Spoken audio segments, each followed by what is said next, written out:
नमस्कार रसिक श्रोते हो, मी मृदुल निवसरकर. कथा सुरंग या माझ्या यूट्यूब चॅनलमध्ये तुमचं स्वागत आहे. या चॅनलद्वारे मी काही ऐतिहासिक, पौराणिक आणि मनोरंजक गोष्टी सांगत असते.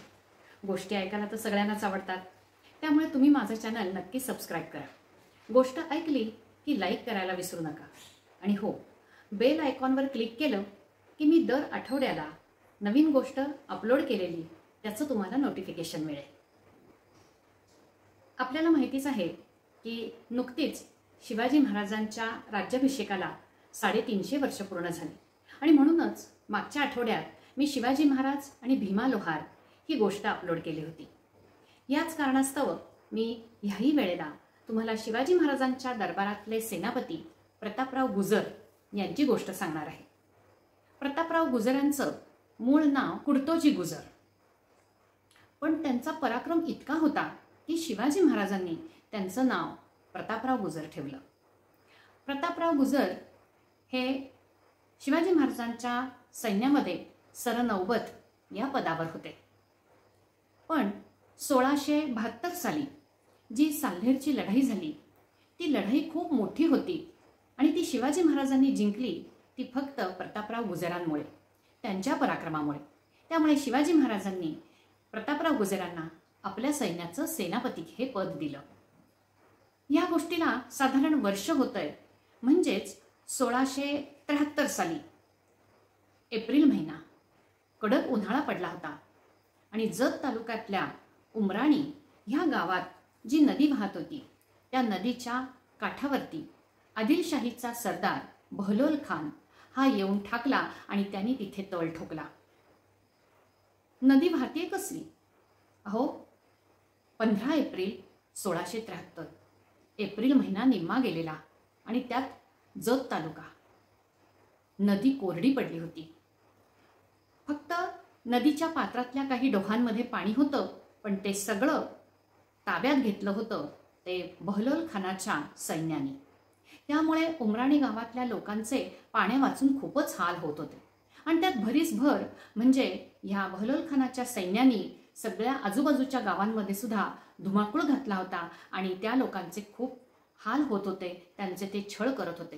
आणि ही खबर जेव्हा शिवाजी महाराजांच्या कानावर गेली तेव्हा शिवाजी महाराजांनी प्रतापराव गुजरांना बोलवून घेतलं आणि त्यांना ही जबाबदारी सोपवली. त्यांनी सांगितलं, बहलोल खानाचा बंदोबस्त करा आणि बहलोल खानाला संपवा. प्रतापराव गुजर फक्त 500 सैन्य म्हणजेच 500 मावळे घेऊन उमराणी गावाला जाऊन पोचले. रात्रीची वेळ होती.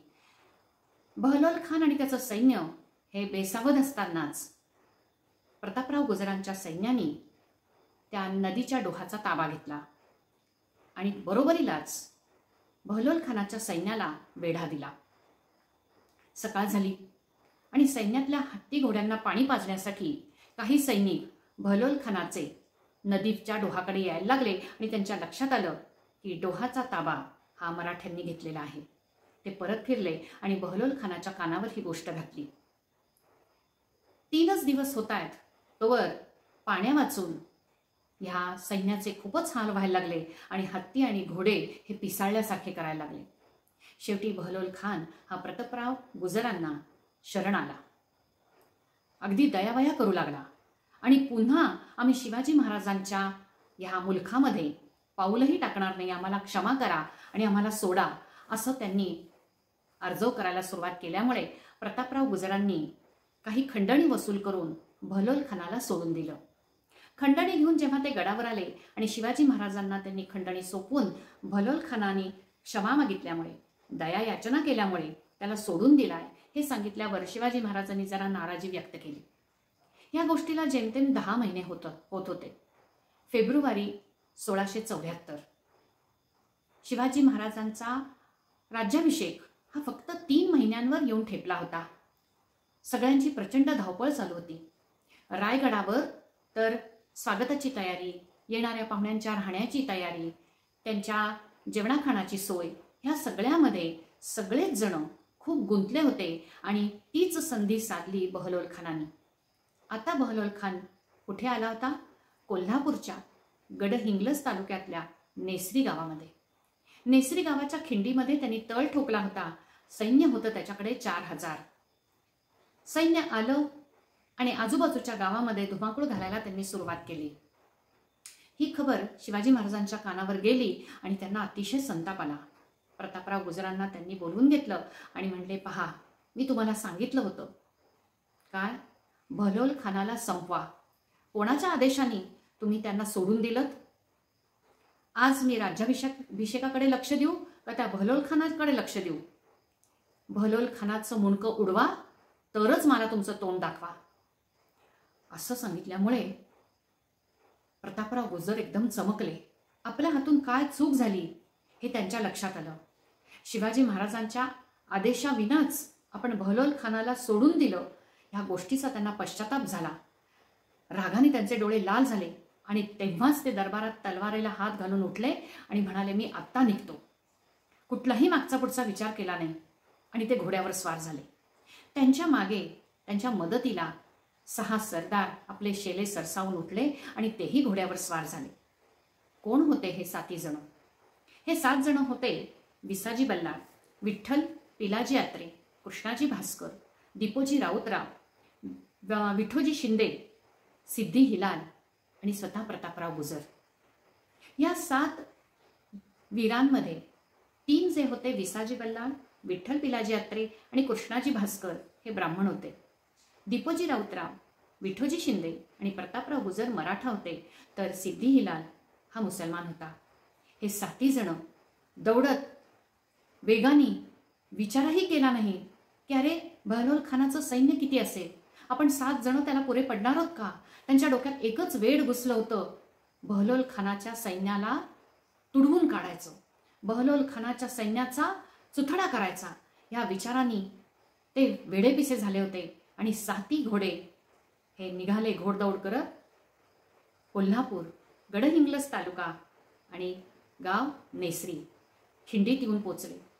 सपासप मुंडकी उडवली जात होती, पण 4000 सैन्यापुढे हे 7 जण कसे पुरे पडणार? तारीख होती 24 फेब्रुवारी 1674. 7 जण धारातीर्थी पडले. ह्या महावीरांच्या रक्ताने ती खिंड अगदी पावन होऊन गेली. शिवाजी महाराजांना ह्या गोष्टीचं वाईट वाटलं. प्रतापराव गुजरांची जी धाकटी मुलगी जानकी, हिला शिवाजी महाराजांनी आपली सून करून घेतलं. त्यांनी राजारामाशी जानकीचं लग्न लावून दिलं. आजही नेसरी गावामध्ये या प्रतापराव गुजरांचा अश्वारूढ पुतळा आहे आणि ह्या 7 जणांच्या तिथे समाध्या आहेत. ह्या प्रसंगावर आधारितच ज्ञानपीठ पुरस्कार विजेते कुसुमाग्रज म्हणजेच वी.वा. शिरवाडकर ह्या उत्तम कवींनी एक अतिशय सुंदर गाणं लिहिलंय. हे गाणं गायलंय आपल्या भारतरत्न लता दीदींनी आणि ह्याला संगीत दिलंय पंडित हृदयनाथ मंगेशकर यांनी. इतके दिग्गज जर 3 असतील तर हे गाणं का प्रसिद्ध होणार नाही? ह्या गाण्याचं संगीत, ह्याचे शब्दच इतके सुंदर आहेत की आत्ताही ते गाणं ऐकलं की आपलं रक्त सळसळतं. काय आहे ते गाणं? म्यानातून उसळे तलवारीची पात, वेडात मराठे वीर दौडले 7.